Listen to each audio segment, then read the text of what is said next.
Anderson County. This is Councilman Brett Sanders. I would like to start out today by thanking our EMS system, our EMS director, our EMS providers. We were the only county that received a statewide award for EMS Director of the Year, EMS System of the Year, which that was Mr. Steve Kelly. Also, we had Miss Amy West, RN Nurse of the Year. And, you know, there is EMS problems across the United States, not only just in local little counties, but I mean staffing. There's a lot of issues, paramedic shortages, and I would just like to give a special thanks to Don McCowan, Steve Kelly, and Med for partnering with us on our QRVs, MedSure, and those that received those awards. Right now we have 100% staffed. We are providing services at a quicker response time, or a response time of 9 minutes 59 seconds. And we're meeting our response times 95% of the time, and prior to the change we were 60 to 65. So I'm very proud of the hard work and effort that went in such a short period of time as we transverse from our old system to our new system, and to see that it's working better and more efficiently. There's always room for improvements on anything, and I think we have the people in place to continue to improve it, making it one of the best systems in the United States. And also tonight we honored Anna Marie Brock. She is a county employee who's been with Anderson County for 45 years. She came straight out of Tri-County Tech into Anderson County as she put a young girl, and has been here ever since. She is our risk management person that helps with our insurance and other things to make sure we get the best rates and the best quality service we can for our money.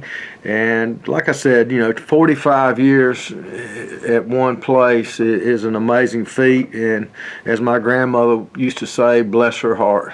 And just want to thank her and for her service, and everyone else that contributes to the success of Anderson County.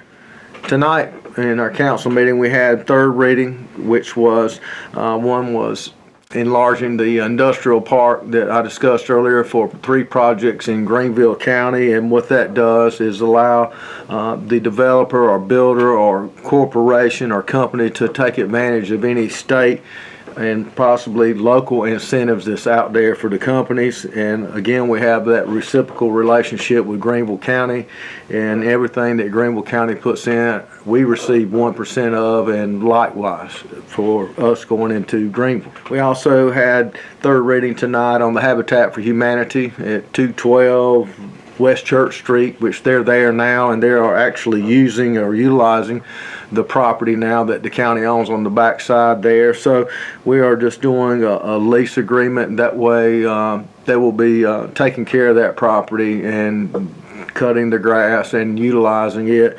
So I think it was a 2-year lease with renewal for 2 years at the end of that. So glad to see that Anderson County was able to help Habitat for Humanity, and we appreciate all that they do for Anderson County. First reading tonight we had come up a traffic impact study that we had been working on, and I think there were some other things that was addressed tonight on that actual thing about turn lanes based on the number of traffic flowing in and out of a subdivision. And what we had to keep in mind is, you know, a lot of these are on state roads. So on a state road, Anderson County Council, we have zero input. That is nothing to do with Anderson County. And there were a few things that came up tonight, and we voted to send it to the Planning Commission, because any project, especially in unzoned areas, is definitely going to go before the Planning Commission, and this would be another tool in their toolbox to evaluate a project. And we sent that to them, and then they will look over and either make suggestions or pull things out of it. So what that will, after that happens, then it will come back before council, and we can look at those suggestions and then vote on it. or make changes to it again. Also, tonight, third reading, there was deal with the city looking for on a piece of property that the county owns, and it was an 18-foot easement for sewer, and they voted on that tonight, and that would be 2 more readings coming up on that. So glad to see that we can work with the city of Anderson. Finally tonight, there's one that was the first time for me seeing is like Frankenshire off of 81, and it was a company that's been here since 2002 and employed a lot of people out there. They closed down. And they're moving, or they're not moving, but they have other plants in, I think they said Dubai, some other areas, Mexico.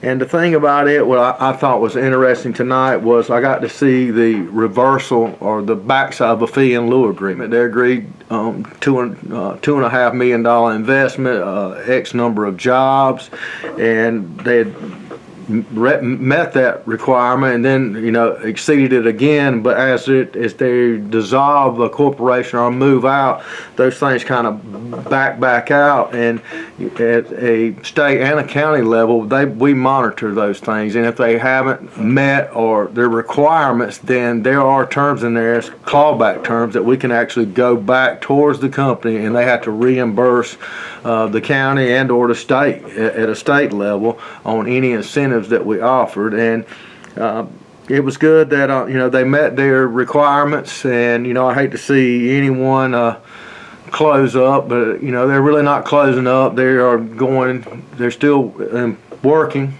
The company's still prospering and moving forward. They're just closing this location, and I think there was some underlying issues on expansion, possibly lease agreement. They did not own the facility, so there's a lot of other factors in play. But I do want to thank them for their 21 plus years here in Anderson County. And finally tonight, there was a tree ordinance that came up out of Public Planning Works Committee that just came before council that had some issues and concerns based on how it's going to be enforced, what we can and can't do legally as a county. So that thing tonight was tabled for further legal advice on how to proceed and looking at what we can and can't do as a county. Also, we voted on unanimously for Mr. Cole Walsh in District 4 to serve in the vacant at-large seat we had on the Planning Commission. Young guy, energetic, born and raised here in Anderson County, and I think he will be a great asset, and look forward to him serving on the Planning Commission. So that pretty much sums up everything that we went through tonight. I'd just like to thank everyone for watching and giving me the opportunity to serve you guys. And if anyone has any questions or concerns, please don't hesitate to reach out.